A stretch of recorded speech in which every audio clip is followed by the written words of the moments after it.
الحمد لله. الحمد لله وكفى والصلاة والسلام على سيد الأنبياء والمرسلين. أما بعد، فأعوذ بالله من الشيطان الرجيم. بسم الله الرحمن الرحيم. رب اشرح لي صدري ويسر لي أمري واحلل عقدة من لساني يفقه قولي واجعل لي وزيرا من أهلي. رب يسر ولا تعسر وتمم بالخير. آمین یا رب العالمین. لے جی، آج ہم یہ جو حروف کی یعنی مخارج کے اعتبار سے خصوصی اہمیت رکھنے والے ہم آواز حروف ہیں، ان کا آخری دن ہم دہرائی کر رہے ہیں، اور میں پوری امید کرتا ہوں کہ آپ لوگوں نے ان کو اچھے طریقے سے تیار کر لیا ہوگا۔ اگر نہیں کیا تو آج بھی کر لیں، اور میں پھر کہوں گا کہ ایک ایک حرف پر ایک ایک ہفتہ بھی لگ جائے تو بھی اس چیز کو چھوٹا نہ سمجھیے گا، ضرور کر لیجیے گا، تاکہ پورا قرآن مجید اسی کے ذریعے سے ٹھیک ہو جائے، کیونکہ اسی کے ذریعے سے جو ہے بڑی بڑی جو غلطیاں ہیں وہ ہوتی ہیں۔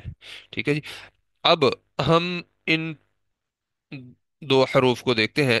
تا جو دو نقطے والی ہے اس کو باریک کر کے پڑھیں گے، اور جو قا جس کو ہم اردو میں توئے بولتے ہیں اس کو پر کر کے موٹا کر کے پڑھیں گے۔ ٹھیک ہے، پڑھنے کا طریقہ میں نے آپ کو بتایا تھا کہ زبان کی نوک اوپر والے دونوں جو سامنے والے دانت ہیں ان کی جڑ سے زبان کی نوک لگے گی، تو یہ دونوں حروف ادا ہوں گے، تا اور قا۔ قا کو پر کر کے کیسے پڑھیں گے؟ اس کو پر کر کے پڑھنے کے لیے پوری زبان جو ہے وہ آپ تالو کے ساتھ چپکا لیں گے۔ زبان کی نوک اوپر والے دانتوں کے یعنی اوپر والے سامنے والے جو دونوں دانت ہیں ان کی جڑ سے بھی لگے گی، لیکن پیچھے جو باقی زبان ہے وہ اوپر تالو سے چپک جائے گی۔ جب آپ چپکائیں گے پھر آپ جب کھینچیں گے اس کو تو طا کی ادائیگی پر کر کے موٹی کر کے پڑھی جائے گی۔ ٹھیک ہو گیا؟ اچھا، اس کے بعد کیا ہے جی؟ تین حروف سا، سین اور قاد۔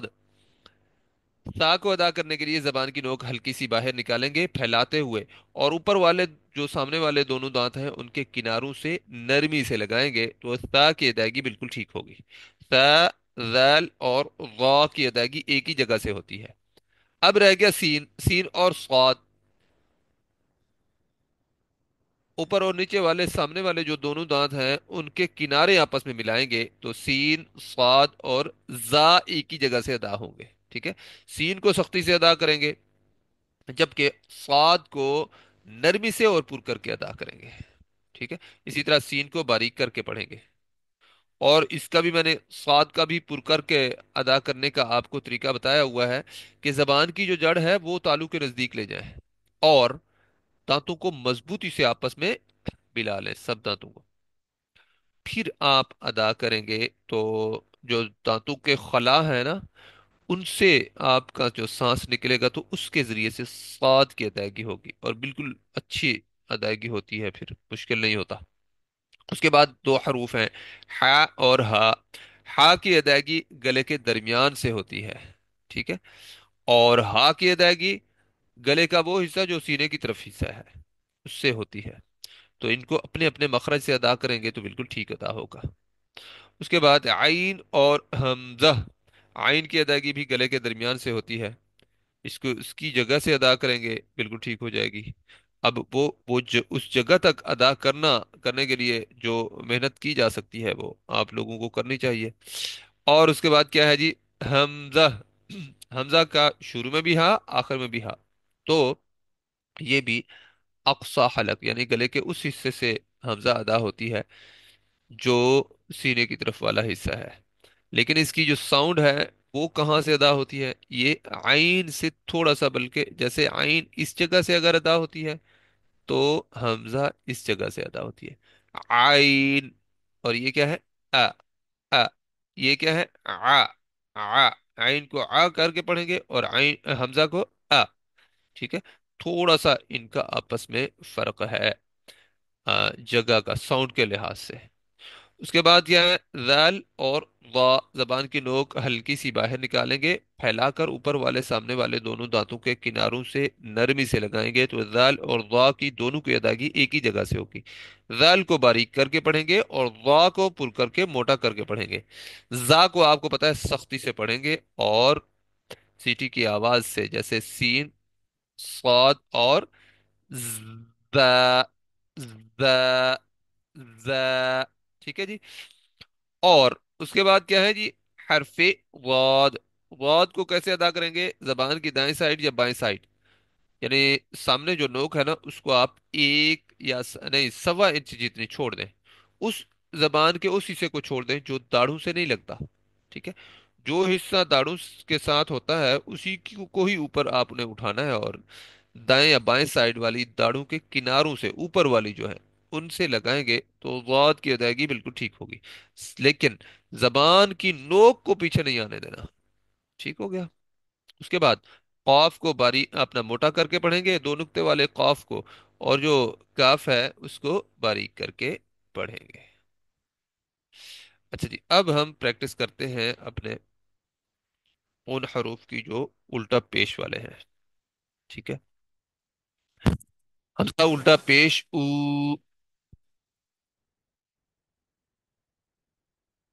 با الٹا پیش بو، تا الٹا پیش تو،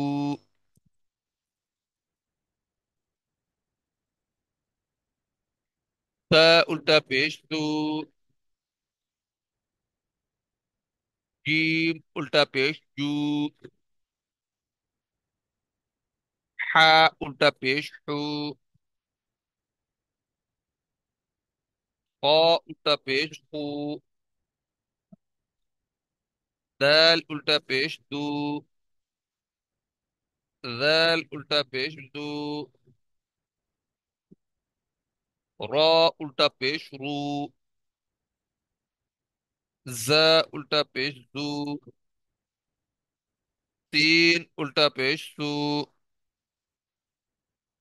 شین الٹا پیش شو، صاد الٹا پیش سو، غاد الٹا پیش غو،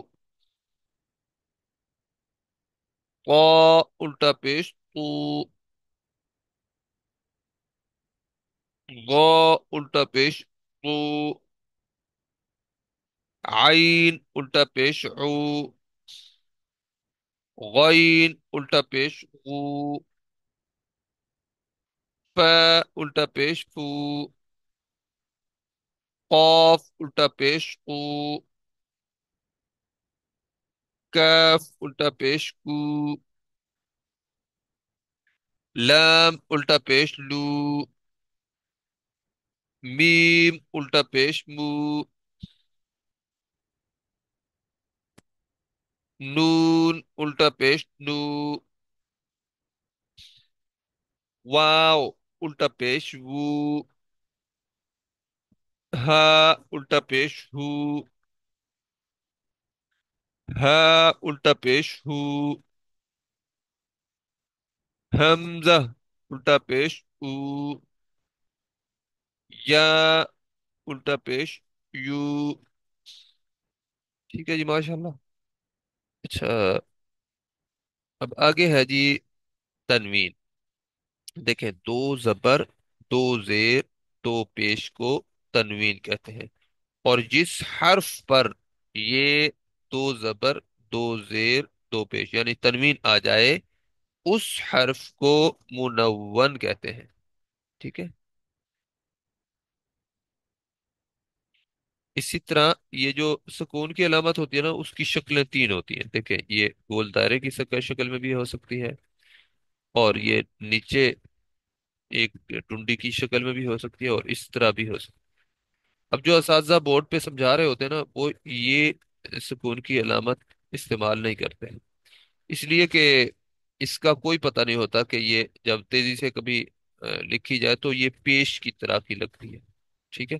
اس وجہ سے اساتذہ بورڈ پر لکھتے ہوئے یہ والی استعمال نہیں کرتے، جبکہ قرآن مجید میں عمومی طور پر آپ کو یہ والی علامت نظر آتی ہے۔ اچھا، قرآن مجید میں جہاں پہ اس طرح کا دائرہ الف کے اوپر لگا ہوا ہو تو وہ الف پڑھا نہیں جاتا، الف یا واؤ کے اوپر، ٹھیک ہے؟ یعنی اس کو لمبا نہیں کیا جاتا۔ مثال کے طور پر اگر اس الف کے اوپر یہ دائرہ ہوتا تو پھر ہم ساکن کی بجائے سکن پڑھتے، سکن، ٹھیک ہے، الف نہ پڑھتے۔ تو اس وجہ سے یہ بھی میں نے دیکھا ہے کہ قرآن مجید میں یہ والی علامت بھی استعمال نہیں ہوئی، یعنی لوگ نہیں کرتے جو لکھنے والے ہوتے ہیں، اس لیے کہ اس الف پہ بھی تو یہی علامت ہوگی نا، یعنی گول دائرہ ہوگا، تو کہیں اس کے مشابہ نہ ہو جائے، یا یہ ہے کہ آپس میں مکس نہ ہو جائے، ٹھیک ہے؟ یہ استعمال ہوتی ہے عمومی طور پر، خاص طور پر اساتذہ یہ والے استعمال کرتے ہیں اوپر جب بورڈ پہ لکھ رہے ہوں، اور قرآن مجید میں عمومی طور پر یہ والی استعمال ہوتی ہے۔ لیکن بہرحال یہ تینوں علامات سکون، یعنی ایک ہی سکون کی علامات، یعنی ایک ہی سکون کی علامت کی تین شکلیں ہیں، ٹھیک ہو گیا؟ اچھا، شد، یہ جو شد ہے نا، تین دنیا اوپر کی طرف، یہ اس طرح شد ہوتی ہے۔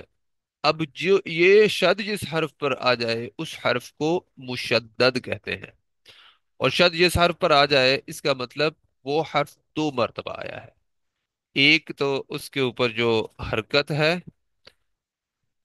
یعنی وہ ہو گئی، اور دوسرا وہی حرف ایک دفعہ ساکن ہے۔ جیسے مثال میں آپ کو دیتا ہوں، یہاں پہ لکھ کے میں آپ کو بتا دیتا ہوں،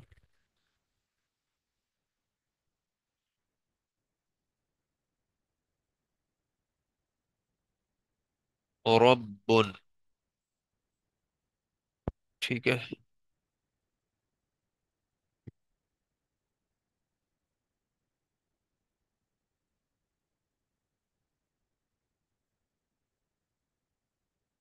اچھا، اصل میں یہ لفظ رب بن ہے، رب بن، ٹھیک ہے، اس طرح ہے۔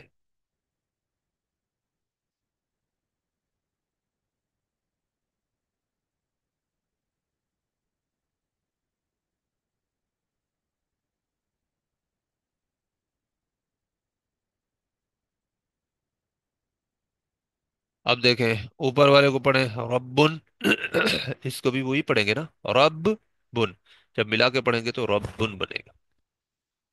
تو یہ ہے اصل میں، یہ جہاں پہ بھی شادہ ہوگی اس وجہ سے ہوگی، اسی طرح ہوگی کہ اس کے اندر دو حرف، ایک ایک حرف دو مرتبہ آیا ہوگا۔ اچھا، یہ تشدید کئی جگہوں پہ کئی وجوہات کی وجہ سے آتی ہے، اب وہ ہم انشاءاللہ ساتھ ساتھ تجوید میں بھی پڑھتے جائیں گے۔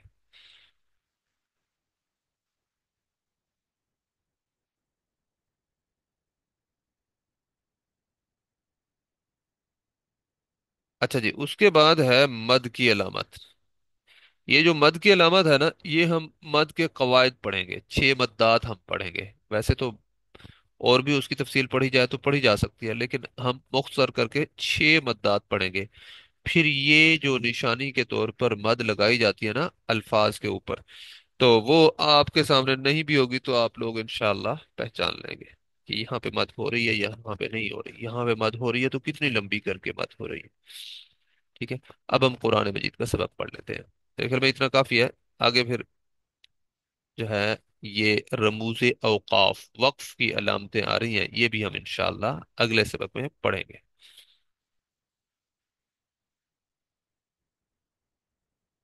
آج میری تھوڑی طبیعت خراب ہے، میں سوچ رہا تھا بھائی کلاس ہی نہ ہو، میں نے کہا پھر وہ لوگوں کی جو ہے نا ایک سائیکی ہے، اگر ایک چھٹی ہو جائے، چاہے استاد کی طرف سے چاہے خود شاگردوں کی طرف، پھر وہ چھٹیاں بڑھنا ہی شروع ہو جاتی ہیں۔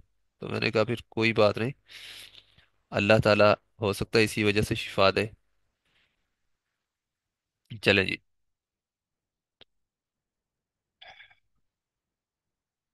ابھی ہم تلاوت کر لیتے ہیں۔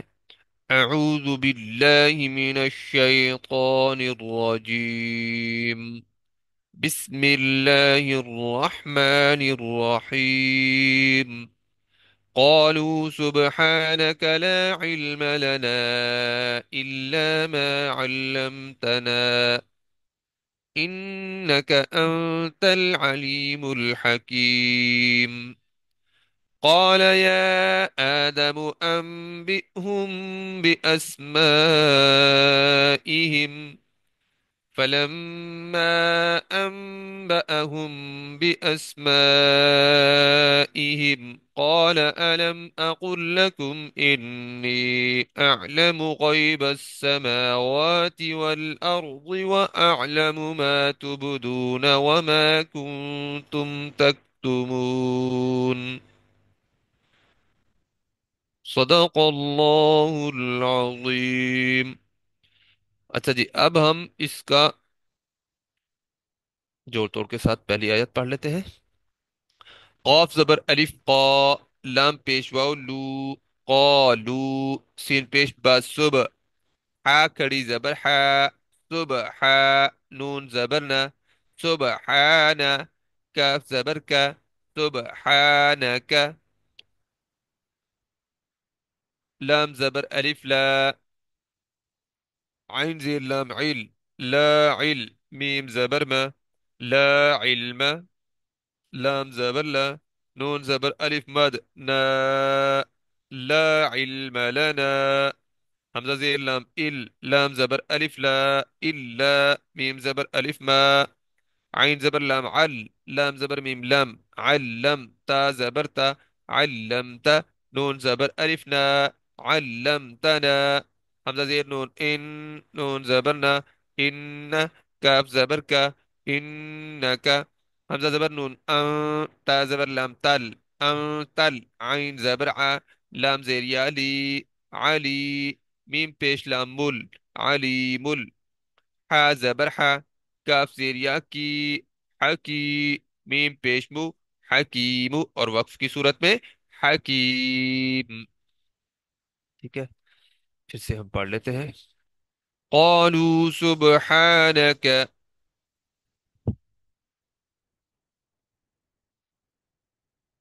لا علم لنا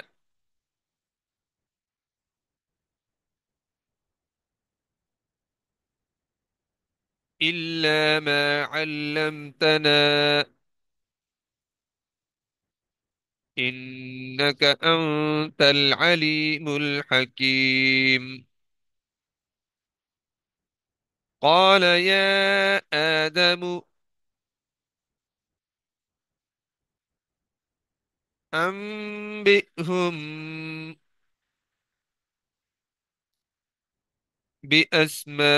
بأسمائهم فلما أنبأهم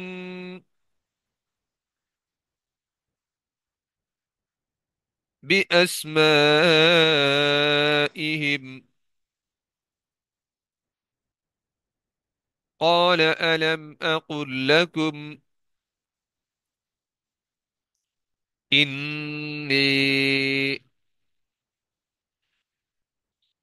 أعلم غيب السماوات والأرض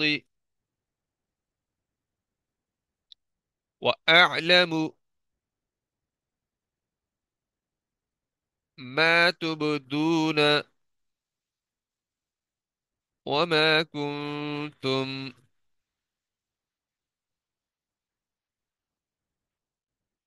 تكتمون۔ اب ہم دوبارہ پڑھ لیتے ہیں۔ قالوا سبحانك لا علم لنا إلا ما علمتنا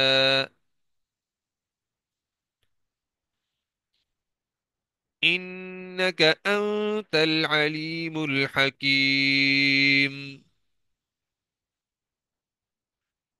قال يا آدم أنبئهم بأسمائهم، آپ لوگ اسی طرح میرے ساتھ پڑھا کریں۔ فلما أنبأهم بأسمائهم،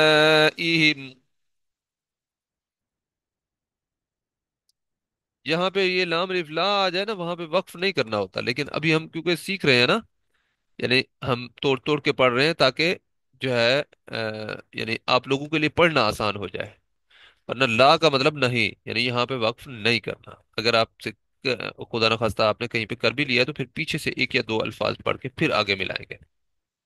چلیں جی. قال ألم أقل لكم إني أعلم غيب السماوات